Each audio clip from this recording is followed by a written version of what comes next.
topic is to study the incidence, risk factors and clinical course of zone 1 retinopathy of prematurity. India is facing the third epidemic with the incidence of retinopathy of prematurity, which ranges from 38% to 47% in different regions of India because of improved neonatal intensive care units with a greater accessibility of NICU and improvement in the survival rate of premature infants.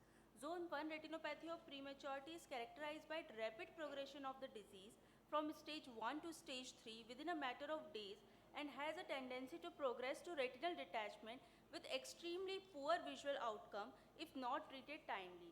That out of 3 zones, the zone 1 retinopathy of prematurity is the most aggressive one as it is the most important area in aspect of the vision and vascularization is so immature the laser landmark will not appear that soon.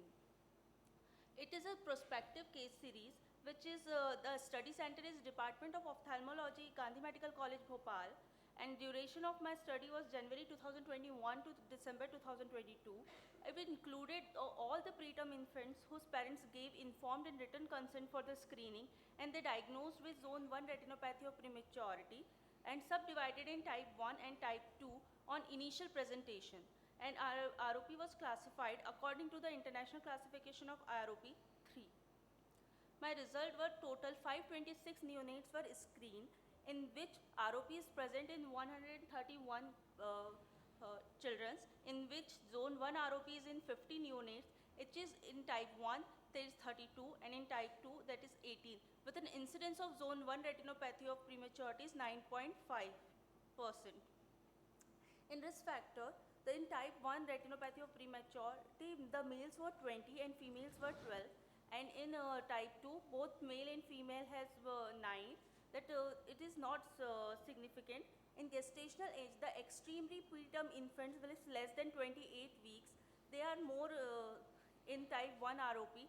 And as we goes to the normal 35 to 36 weeks, there is more type 2 retinopathy of prematurity is more, with a significant p-value of 0.034% and birth weight in less than 1 kg. The extremely low birth weight, they are more in type 1 ROP as compared to type 2. The mean birth weight, it's significantly the mean birth weight, the mean duration of NICU hospitalization, oxygen supplementation and ventilatory history of the patient is significant in type 1 ROP. In zone 1 and all the other risk factors like respiratory distress syndrome, surfactant, asphyxia, sepsis were not significant, statistically significant. The maternal risk factors like preeclampsia, eclampsia, twin pregnancy and born with in vitro fertilization was not statistically significant. In zone 1 retinopathy of prematurity, 97 eyes we have taken. At type 1 ROP, at presentation 34 eyes are present with type 1. In type 2, there is 63 eyes. But on frequent follow-up, the more than half, like 30 eyes, were converted to type 1 and treatment is given to them. And in my discussion, there is also a study by Uchida, Senpi. They were find that zone 1 ROP, which is a treatment group ROP type 1, which is more common in extremely preterm infants and which have very low birth weight. The conclusion, the extreme preterm and extremely low birth weight is a significant risk factor for zone 1 retinopathy of prematurity and nearly 50% of type 2 ROP is converted to type 1 on follow-up, so finally a strict follow-up is necessary. These are my references. Thank you.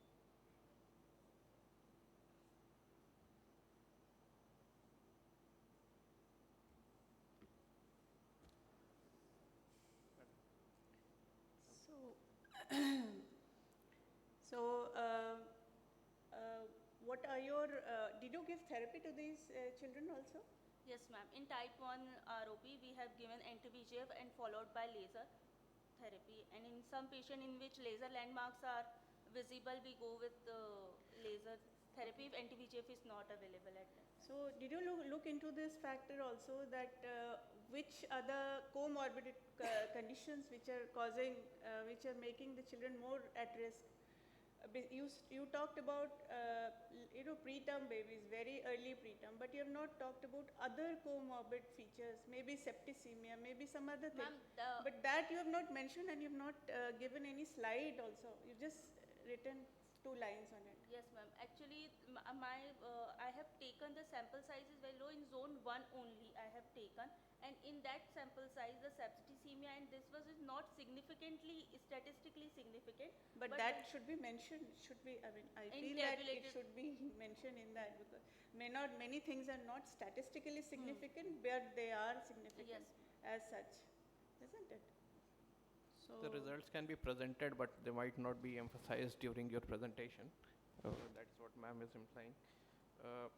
What I wanted to know is the novelty in your study. Like, okay, you found the incidence, but what about the risk factors? Like the risk factors of APROP or AROP as we call it, or even type 1 or zone 1 ROP, they are quite evident as of now. And we have a lot of literature, not just what you presented. We have literature from all over the world, and especially India, which is saying that a lot of ROP is now, getting detected earlier than usual, and therefore especially more. in India. Yes. And more aggressive forms have been identified. There's a term which has come, which is hybrid ROP, and things like that. So a lot of work is being done in ROP, and probably this study is lacking a bit of literature review in that regard also.